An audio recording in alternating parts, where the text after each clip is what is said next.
विद्यार्थी मित्रांनो, तुमच्या सर्वांचं पुन्हा एकवार स्वागत करतो आपल्या या चॅनलमध्ये, ज्याचं नाव आहे सेवक मंडलिक अकॅडमी. आजच्या या लेक्चरमध्ये आपण इयत्ता 10वीचा गणित भाग 2चा जो धडा सुरू केलेला आहे वर्तुळ, याचा सर्व संच 3.3 संपवणार, तो पण वन शॉट मध्ये. आजच्या एकच लेक्चरमध्ये आपण बेसिक कन्सेप्ट सर्व संच 3.3 संपवणार आहोत. यापूर्वी मी सर्व संच 3.1 व सर्व संच 3.2 याचे व्हिडिओ अपलोड करून ठेवलेले आहे. अजूनपर्यंत ज्या विद्यार्थ्यांनी ते व्हिडिओ बघितले नसतील तर बघा, फक्त तुमच्यासाठी डिस्क्रिप्शन बॉक्समध्ये त्याची लिंक मी देऊन ठेवतो, नक्की जाऊन ते व्हिडिओ बघा, कारण की ते देखील परीक्षेच्या दृष्टिकोनातून अत्यंत महत्त्वाचे आहेत. तर चला वेळ न घालवता आपल्या व्हिडिओला सुरुवात करूया. सगळ्यात पहिला जो टॉपिक आहे आजच्या लेक्चरचा तो आहे बघा, कंसाच्या मापाच्या बेरजेचा गुणधर्म.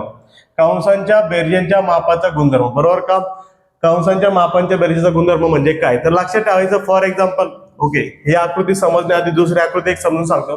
समजा एक वर्तुळ आहे, ओके, एक काय वर्तुळ, आणि वर्तुळाविषयी तुम्हाला काय माहिती आहे? वर्तुळ असतो 360 अंशाचा. वर्तुळाचं सगळं माप किती असतं? 360 अंश असतंय, बरोबर. मग समजा मी इथं एक कंस काढला, हा एक कंस आहे, किंवा इथं हा एक कंस आहे. समजा हा ए समजू आपण, हा बी समजू, हा सी समजू, हा डी समजू. समजले इथपर्यंत? आता मला सांगा, फॉर एक्झाम्पल, मला हा जो बी आणि डी नावाचा जो कंस आहे का, पूर्ण कंस कोणता? कंस बीडी. हा जर मला काढायचा आहे तर कंसांच्या मापांच्या बेरजेचा गुणधर्म काय सांगतो? जर मला बीडी काढायचा आहे कंस, तर मला, ओके, हा जो बीसी आहे का कंस, कंस बीसी, त्या कंस बीसी मध्ये हा जो कंस सीडी आहे का तो ऍड करावा लागेल. कंस बीसी मध्ये कंस सीडी मला काय करावं लागेल? ऍड करावं लागेल. तर मला कंस बीडीचं माप भेटेल. म्हणजेच काय, जर मला टोटल काढायचंय तर मला याच्यामध्ये हा ऍड करावा लागेल. समजलं इथपर्यंत? आणि समजा मी काय केलं, कंस कंस हा बीसी, त्यानंतर अधिक केला त्याच्यामध्ये कंस कोणता? सीडी, आणि समजा त्याच्यामध्ये अधिक केला कंस कोणता? हा जो उरलेला आहे तो कोणता आहे? तो कंस बीडी, बरोबर. जर हे तिन्ही कंस जर मी ऍड केले तर मला सांगा, हा एक आणि तो उरलेला अर्धा, हे तिन्ही मिळून तो पूर्ण वर्तुळ बनतो. म्हणजे मी जर तिघांना ऍड केलं तर मला जी तिघांच्या मापाची बेरीज भेटणार आहे ती भेटणार आहे 360 अंश. समजले इथपर्यंत? तेच या ठिकाणी दिले बघा, ही आपल्या बुक मधली फिगर आहे जी मी या ठिकाणी लावली. ओके, तर इथं काय म्हटलंय? माप कंस एबीसी. माप कंस कोणता आहे? एबीसी. कुठे दिसतो तुम्हाला एबीसी?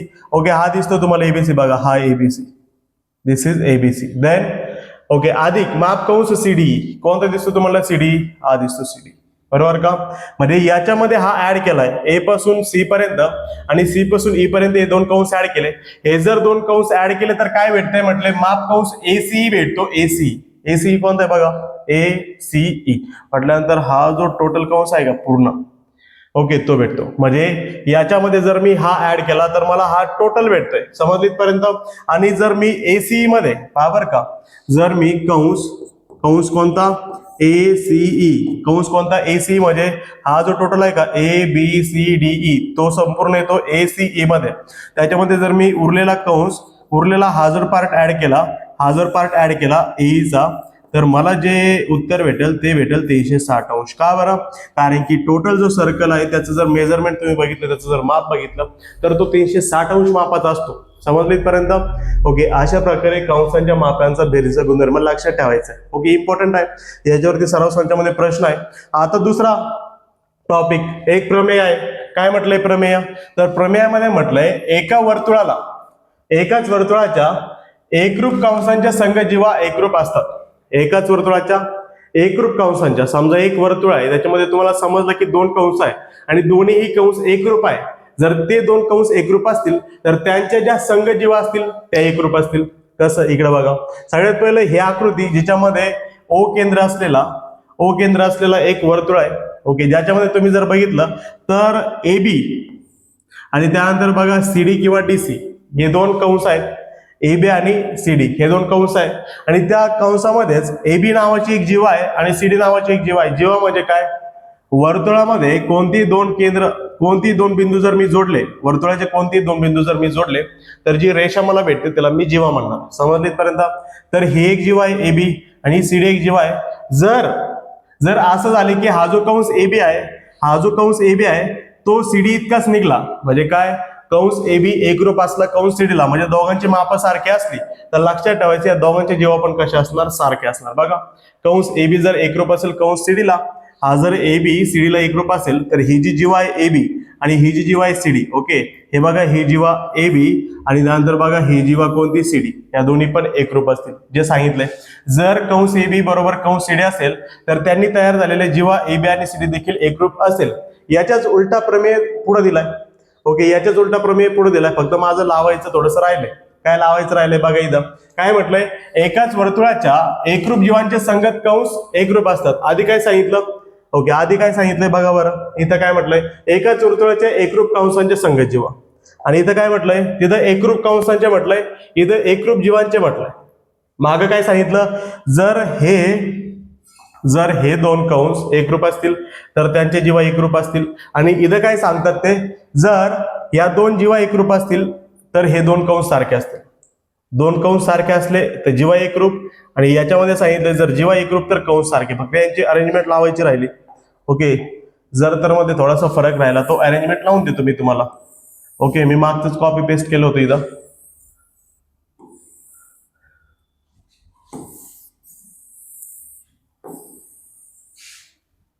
ओके, म्हणजेच काय, जर जीवा एकरूप असतील तर त्या जीवांनी तयार केलेले कंस देखील एकरूप असतील. आणि मागं काय सांगितलं ते लक्षात ठेवा, जर कंस एकरूप असतील तर त्यांचे जीवा देखील कसे असतील, एकरूप असतील. आता जायचंय पुढं. आता पुढचा जो ओके टॉपिक आहे तो आहे केंद्रीय कोन. ओके, केंद्रीय कोन. तर लक्षात ठेवायचं केंद्रीय कोन म्हणजे काय, समजा हे एक वर्तुळ आहे ज्याचं केंद्र आहे O. या वर्तुळाचं केंद्र कोणतं आहे, O हे वर्तुळाचं केंद्र आहे. बरं, O जर हे वर्तुळाचं केंद्र आहे तर लक्षात ठेवायचंय हा जो केंद्र आहे का, या केंद्रासमोर इथे एक कोन तयार झालाय, म्हणजे त्याला आपण म्हणतो केंद्रीय कोन. वर्तुळाच्या केंद्राशी तयार होणाऱ्या कोणाला केंद्रीय कोन म्हणतात. डेफिनेशन मी इथे देणार नाही, फक्त तोंडी समजून सांगणार आहे. तुम्ही वहीमध्ये लिहू शकता. काय, वर्तुळाच्या केंद्राशी तयार होणारा कोन, वर्तुळाच्या केंद्राशी तयार होणारा कोन याला आपण म्हणतो केंद्रीय कोन. तर इथं केंद्रीय कोन तुम्ही बघितला तर तो आहे बघा केंद्रीय कोनाचं नाव. ओके, केंद्रीय कोन. ओके, केंद्रीय कोनाचं नाव काय आहे रे बाळ, केंद्रीय कोन बरोबर हा जो O आहे तो केंद्रामध्ये आहे, म्हणजे AOB, कोन AOB हा तो केंद्रीय कोन आहे. समजलं का? ज्याचं सध्या तरी किंमत थिटा आहे. थिटा म्हणजे कोणत्या डिग्रीचा अँगल असू शकतो, 20 असू शकतो, 30 असू शकतो, 40 कोणताही असू शकतो. बरोबर, हा थिटा. त्यानंतर पुढे काय नोट काय सांगते, केंद्रीय कोन समजला, केंद्राशी तयार होणारा कोन केंद्रीय कोन. पुढे काय म्हटलंय, केंद्रीय कोनासमोरील कंसाचे माप. हा जो केंद्रीय कोन आहे त्याच्या समोर तयार होणारे कंसाचे माप हे केंद्रीय कोना इतकेच असते किंवा केंद्रीय कोना एवढेच असते. समजा हा जर 30 अंश असेल तर त्याच्या समोरचा कंस देखील 30 अंश असेल. जर हा 50 अंश असेल तर त्याच्या समोरचा कंस देखील 50 अंशाचा असणार आहे. बघा इथं सांगितलंय कोन AOB, हा जो AOB आहे हा एक केंद्रीय कोन आहे आणि त्याच्या इतकंच माप जे आहे ते कोणाचं असणार आहे, कंस ABचं. समजलं इथपर्यंत? इम्पॉर्टंट नोट आहे. काय इम्पॉर्टंट नोट आहे, केंद्रीय कोनासमोरील कंसाचे माप केंद्रीय कोना इतक्याच असते. केंद्रीय कोनासमोरील कंसाचे माप हे केंद्रीय कोना इतकेच असते. या ठिकाणी आपले टॉपिक संपलेला आहे. तुम्ही पटापट स्क्रीनशॉट घ्यायचा आपल्या टॉपिकचा. सगळ्यात पहिले तर याचा स्क्रीनशॉट घ्या. घेतलाय? याचा देखील घ्या. घेतलाय? याचा देखील स्क्रीनशॉट घ्या. घेतलाय? आणि लास्ट मध्ये याचा देखील स्क्रीनशॉट घ्या फास्ट मध्ये. ओके, घेतलाय? आता वळूया आपल्या सराव संच 3.3 कडे. सराव संच 3.3 कडे. काय म्हटलंय सराव संच 3.3 मध्ये, जर आता सांगितलेलं बेसिक तुम्ही जर व्यवस्थित बघितलं असेल, तुमच्या जर नोट्स तयार असतील, वहीमध्ये लिहून घेतलं असेल, तर 100% पहिला प्रश्न तुम्ही डोळे झाकून सोडवणार मी न सांगता. ओके, तर बघा इकडे सराव संच 3.3 मधला पहिला क्वेश्चन काय आहे, आकृती 3.37 मध्ये. ही आकृती 3.37 आहे आणि हिच्यामध्ये केंद्र C असलेल्या वर्तुळावर, ओके C केंद्र आहे वर्तुळाचं, त्याच्यावर काय GDE आणि F हे बिंदू आहेत. GDE आणि F हे बिंदू आहेत. त्यानंतर कोण ECF चं माप, हा जो ECF आहे ह्या कोणाचं माप किती आहे, ह्या कोणाचं माप आहे 70 अंश. कोण ECF चं माप किती आहे 70 अंश. ECF चं माप 70 अंश. त्यानंतर बघा कंस DGF चे माप 200. DGF पुढे दिसतो DGF, हा टोटल, हा जो टोटल आहे का, हा टोटल DGF, याचं माप किती आहे 200 अंश. तर पुढे काय म्हणतात ते, तर ते म्हणतात कंस DE आणि कंस DEF यांचे मापे ठरवा. तर सगळ्यात पहिले जे जे दिलं ते लिहूया आकृतीमध्ये. आकृतीमध्ये ओके, आकृतीमध्ये जे दिसतंय ते आधी लिहून काढायचंय. काय दिसतंय आकृतीमध्ये, आकृतीमध्ये कोण ECF चं माप, कोण ECFचं माप किती रे बाळ 70 अंश आहे. त्यानंतर कंस DGFचं माप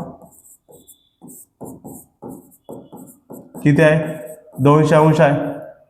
बरोबर इथपर्यंत हा 70 आहे आणि हा जो DGF आहे तो 200 अंश आहे. बरं पुढे काय करायचंय मग आपल्याला काढायचं आहे 1 नंबरला कंस डी. चला 1 नंबरला कंस डी काढण्यासाठी प्रयत्न करूया. कंस DE.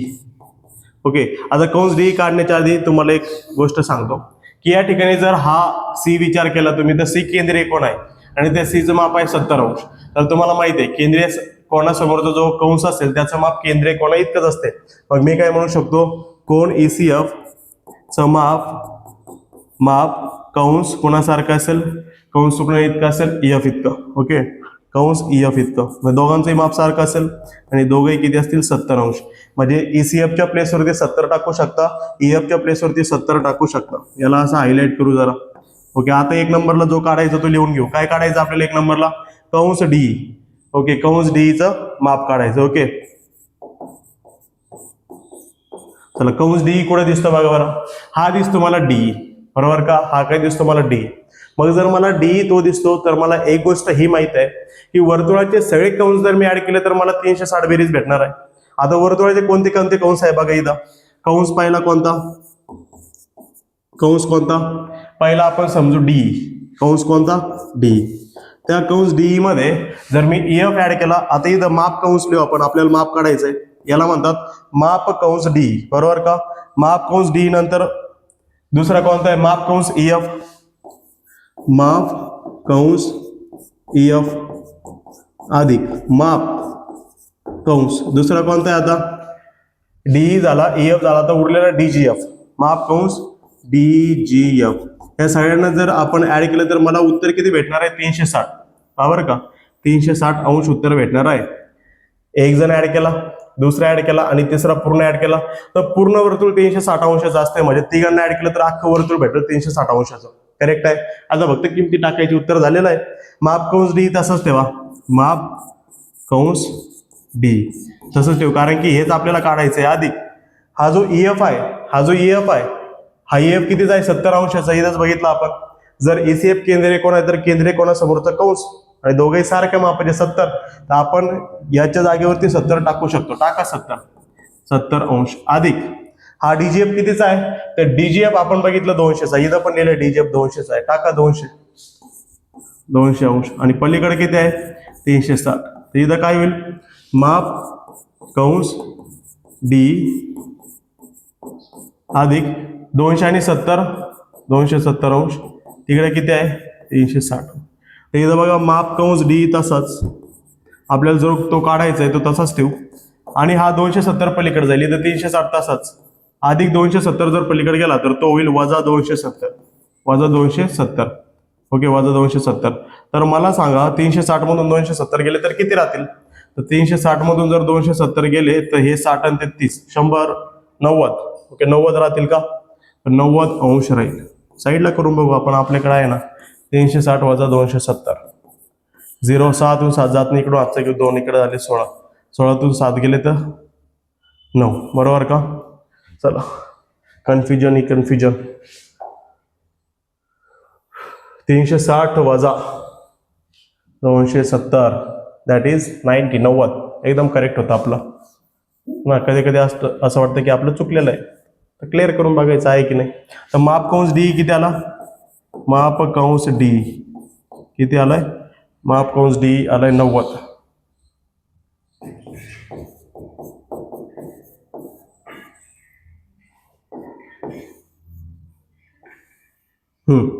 म्हणजे हा जो DE पाहिजे होता हा DE आला तुमचा 90. समजली इथपर्यंत DE 90 आला. आता काय करायचंय तर आपल्याला 2 नंबरला काढायचंय कंस DEFचं माप. कंस कशाचं माप DEFचं. पुढच्या पानावर घेतो आता नंबर 2 कंस DEFचे माप म्हणजे माप कंस DEF तुम्हाला काढायचं आहे. माप कंस DEF.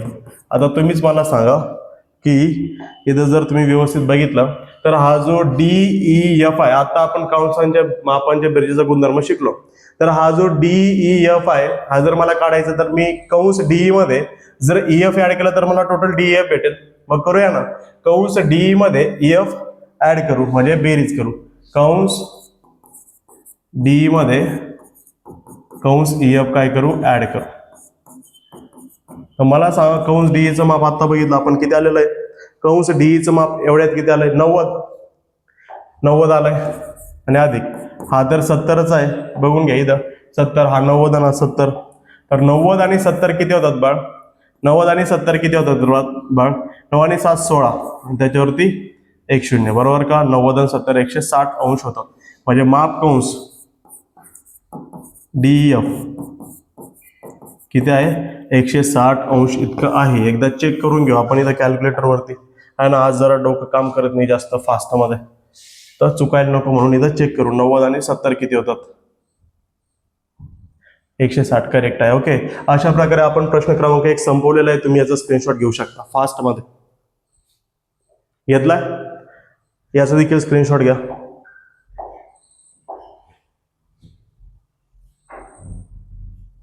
विद्यार्थी मित्रांनो आता वळूया प्रश्न क्रमांक 2 कडे. बघा प्रश्न क्रमांक 2 काय आहे. आकृती 3.38 मध्ये त्रिकोण क्यूआरएस हा समभुज आहे. तर दाखवा की 1 नंबरला दाखवायचे कंस आरएस एकरूप कंस क्यूएस कंस क्यूआर एकरूप. त्यानंतर नंबर 2 ला कंस क्यूआरएस ची माप 240 अंश आहे. एवढं दाखवायचं. एकदम सोपं आहे काहीच हार्ड विषय नाही. स्टार केलेला प्रश्न आहे म्हटल्यानंतर ते इम्पॉर्टंट क्वेश्चन मध्ये येतो पेपरला येऊ शकतो बरोबर का. तर काय म्हटलंय हा जो त्रिकोण क्यूआरएस आहे का क्यूआरएस हा समभुज त्रिकोण आहे. आणि समभुज त्रिकोणाचा अर्थ असा होतो की त्याच्या तिन्ही बाजू सारख्या आहेत. म्हणजे ही जी क्यूआर आहे का हे एकरूप असेल क्यूएस ला हे एकरूप असेल आरएस ला. ओके तर लिहूया. ओके आकृतीमध्ये काय काय दिसते ते लिहून टाकू. आकृतीमध्ये बरोबर का काय दिसतंय तो जो त्रिकोण क्यूआरएस आहे त्रिकोण क्यूआरएस हा समभुज त्रिकोण आहे. त्रिकोण क्यूआरएस हा कोणता त्रिकोण आहे. त्रिकोण क्यूआरएस हा समभुज त्रिकोण आहे बरोबर इथपर्यंत. आता 1 नंबरचं प्रूफ करूया. चला 1 नंबरचं काय आहे कंस आरएस एकरूप कंस क्यूएस एकरूप कंस क्यूआर. ओके हे आपल्याला प्रूफ करायचंय म्हणजे असं आलं पाहिजे.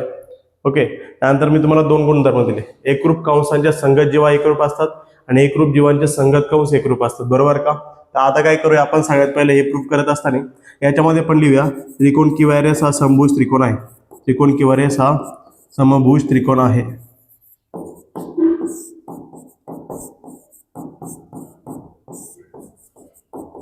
ओके जर तो समभुज त्रिकोण आहे तर मी काय म्हणू शकतो ही जी बाजू क्यूआर आहे ती एकरूप आहे बाजू आरएस ला.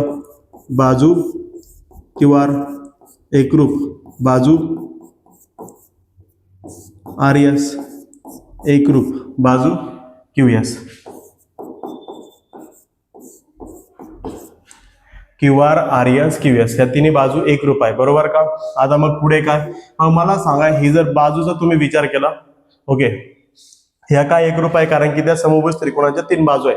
ओके पण या जर 3 एकरूप आहे तर मला सांगा ही क्यूआर जर बाजू आहे ती त्रिकोणाची बाजू आहे पण ती वर्तुळाची एक जीवा आहे बरोबर.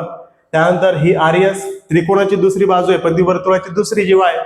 आणि हा जो क्यूएस आहे ही त्रिकोणाची तिसरी बाजू आहे पण वर्तुळाची तिसरी जीवा आहे. मग मी काय म्हणू शकतो जर बाजू क्यूआर एकरूप आहे बाजू आरएस एकरूप आहे बाजू क्यूएस एकरूप आहे तर बाजू एकरूप असतील तर त्या जीवा पण एकरूप असतील म्हणजे सारख्याच मापाच्या असतील तिन्ही रेषा. म्हणजे जीवा क्यूआर हे एकरूप असेल. ओके जीवा क्यूआर एकरूप असेल कशाला बाजू नाही जीवा कशाला आरएस ला. त्यानंतर जीवा क्यूएस या तीनही जीवा कशा असतील तीनही जीवा एकरूप असतील. समजले पर्यंत. आता जर तिन्ही जीवा एकरूप असतील तर मला सांगा इनी तयार केलेला हा कंस इनी तयार केलेला हा कंस आणि इनी तयार केलेला हा कंस तिघं पण कसे असतील सारखे असतील कारण की या तिन्ही जर एकरूप आहे तर तिघांचे कंस पण सारखे असतील. तर मी जीवाच्या प्लेसवरती काय लिहू शकतो कंस क्यूआर एकरूप कंस काय रे बाळ आरएस एकरूप कंस लास्टवाला कोणता आहे QS. ओके, आणि इथं कारण काय लिहू शकतो, एकरूप जीवांचे संगत कंस, एकरूप जीवांचे संगत कंस, संगत कंस एकरूप असतात.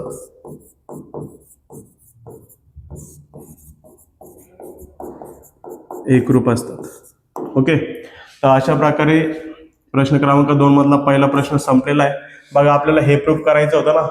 Okay, RS. आता मुलं म्हणतील इथं RS आहे 1 नंबरला, तुम्ही QS तुम्ही QR लिहिला चालते ना. ओके, अरेंजमेंट पण आपण चेंज करू शकतो. चला अरेंजमेंट चेंज करू, तुम्हाला जे उत्तर पाहिजे ते देऊ.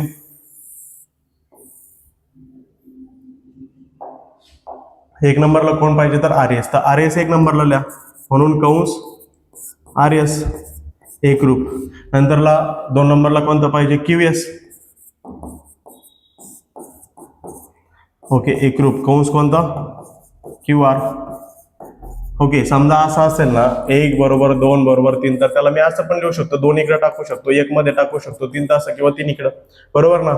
तसं जर हे 3 एकरूप आहे तर मी कोणालाही कुठे टाकू शकतो. तर RS ला 1 नंबरला, हा डायरेक्ट शेवटी तो मध्ये आणला आणि हेच आपलं उत्तर होतं. का बरं, काय केलं परत एकदा सांगतो, एकदम सोपं उत्तर होतं. 2 मार्क इथं फिक्स होतील तुमचे जर पेपरला पडलं तर. काय बरं, हा जो QRS आहे तो समभुज त्रिकोण आहे. तो जर समभुज आहे तर QR, RS आणि QS या 3 बाजू सारख्या. जर त्या 3 बाजू सारख्या तर या 3 जीवा आहेत त्या पण सारख्या, आणि जर त्या 3 जीवा सारख्या तर हे 3 कंस देखील कसे सारखे. आणि आपल्याला तेच प्रूफ करायचं होतं. आता मी काय करतो, हे जे पेज आहे पुढच्या पानावर लावतो, कारण की आपल्याला इथं जागा नाही. आपल्याला 2 नंबरचं काय करायचंय, प्रूफ करायचंय.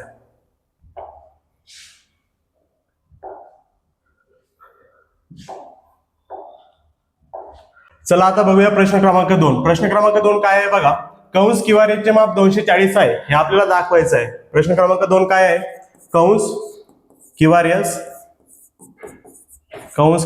चे माप किती आहे, 240 अंश आहे हे आपल्याला दाखवायचं आहे. एकदम सोपं आहे, काही विषय नाही. आपण आता सगळ्यात पहिलं हे लिहू की हा जो QRS आहे तो समभुज त्रिकोण आहे. ओके, हे आपल्याला समजलं, त्रिकोण QRS हा समभुज त्रिकोण आहे. जर तो समभुज आहे, त्या समभुज त्रिकोण काय असतं, त्याच्या तिन्ही बाजू सारख्या असतात, समभुज त्रिकोण आहे. त्यानंतर पुढे, जर तो समभुज त्रिकोण आहे तर मला सांगा, हा QR कंस, RS कंस आणि QS कंस हे तिघही एकरूप आहे. आपण हे पहिल्या याच्यामध्ये सिद्ध केलं, बरोबर का, प्रूफ केलं. आता मग मी काय म्हणतो, जर कंस QR, त्यानंतर कंस कोणता RS, त्यानंतर कंस कोणता रे बाळ QS, हे जर तिघही एकरूप आहे, पण तिघांचे माप आपल्याला माहित नाही नेमकं माप किती आहे, पण तिघांचं माप सारखं असेल तर आपण तिघांचं माप x मानू.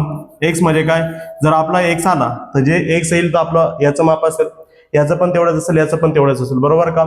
आता तुम्हाला एक गुणधर्म माहित आहे, जो वर्तुळ आहे त्याच्या सगळा जो असतो तो असतो 360 अंश. ओके, वर्तुळ जो आहे तो संपूर्ण 360 अंशाचा असतो. मग जर मी QR मध्ये RS ऍड केला आणि RS मध्ये QS हा कंस ऍड केला तर मला 360 भेटेल.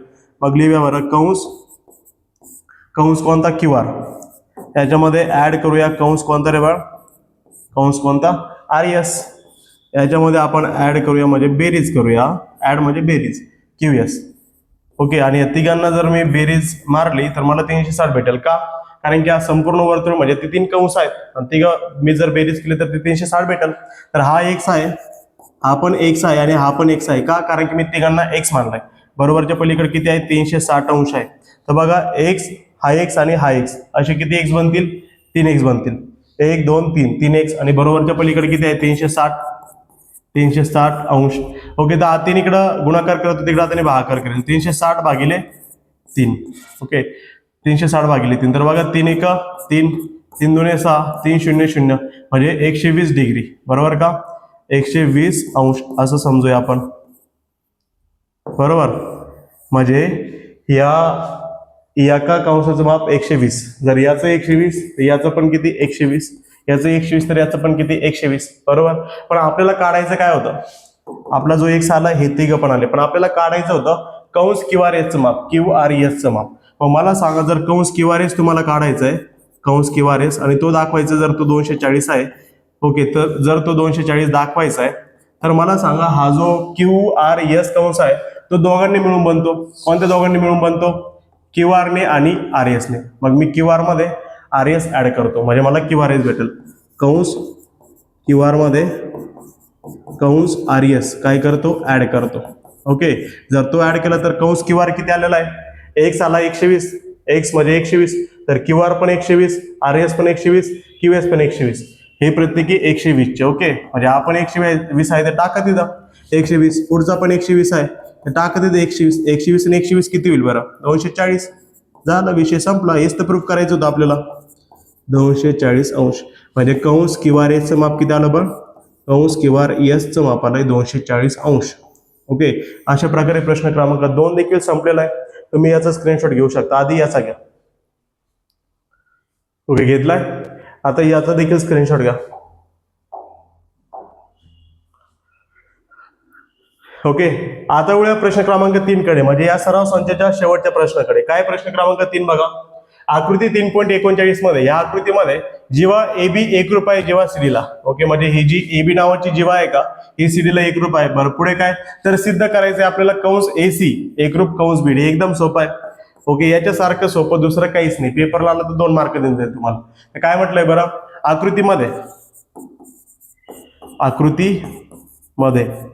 आकृतीमध्ये काय दिलंय? जीवा AB एकरूप जीवा CD. बरोबर. मग मला सांगा, जर ही AB आणि ही जर CD एकरूप आहे तर AB ने तयार केलेला हा कंस ACB, बरोबर का, आणि त्यानंतर CD ने तयार केलेला हा कंस CDB, बरोबर का, किंवा CBD, हे दोघेही कसे असतील? एकरूप असतील. पहा बरं का परत एकदा. AB नावाच्या जीवेने तयार केलेला हा कंस ACB आणि CD नावाच्या जीवेने तयार केलेला CBD, हे दोघेही कंस एकरूप असतील का? कारण की जेव्हा एकरूप आहे आणि एकरूप जीवांचे संगत कंस एकरूप असतात. मग मी लिहू शकतो का जेव्हा AB तर कंस कोणता? ACB. ओके, माप कंस ACB हे एकरूप असेल, बरोबर का. माप कंस कशाला? CBD ला. आणि पुढे काय लिहू शकता तुम्ही? एकरूप जीवांचे संगत कंस.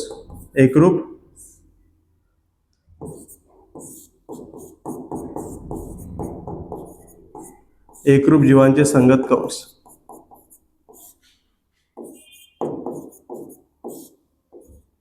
एकरूप जीवांचे संगत कंस, बरोबर का. बरं, इथपर्यंत करेक्ट आहे. जर दोन्ही जीवा सारखे तर त्यांचे संगत कंस पण सारखे. AB चा कंस ACB, CD चा कंस CBD. आता मला सांगा, जर मला ACB जर लिहायचे तर ACB ला मी कसं लिहू शकतो? AC अधिक CB. कंस AC मध्ये जर मी CB ऍड केला तर मला ACB भेटेल. मग चला, कंस ACB ला मी काय लिहितो? ओके, काय लिहितो? कंस AC अधिक कंस कोणता? CB. AC अधिक CB. त्यानंतर पुढे एकरूप कंस CBD ला मी कसं लिहू शकतो? CBD ला कंस CB अधिक BD. कंस CB अधिक काय? कंस BD. तर इथं असं होईल का हा जो CB आणि CB आहे दोन्हीकडून कट होईल का? हा इकडं प्लस आहे, तिकडं आता मायनस होईल. तो प्लस आणि हा मायनस 0 होईल, किंवा तो इकडे आला तर कट होईल, म्हणजे दोन्हीकडून कट होईल. तर बघा इथं आलंय उत्तर आपलं. कंस कोणता? AC एकरूप कंस कोणता? CD. आणि आपल्याला काय प्रूफ करायचं होतं बघा बरं. आपल्याला प्रूफ काय करायचं होतं? कंस AC एकरूप कंस BD, बरोबर का. अशा प्रकारे हे सिद्ध झालेलं आहे. इथं लिहायचे सिद्ध झाले, तुम्ही लिहू शकता सिद्ध झाले. ओके, प्रश्न क्रमांक त्याचा पहिला तर स्क्रीनशॉट घ्या. घेतलाय. विद्यार्थी मित्रांनो, अशा प्रकारे आपण सराव संच 3.3 देखील संपवलेला आहे. उद्याच्या लेक्चरमध्ये आपण सराव संच 3.4 हा देखील संपवण्याचा प्रयत्न करणार आहोत. तत्पूर्वी जर आजचा व्हिडिओ तुम्हाला आवडला असेल तर नक्कीच व्हिडिओला लाईक करा, चॅनलला सबस्क्राईब करा आणि हा व्हिडिओ तुमच्या मित्रांपर्यंत शेअर करा, कारण की त्यांना देखील याची मदत झाली पाहिजे. Thank you so much.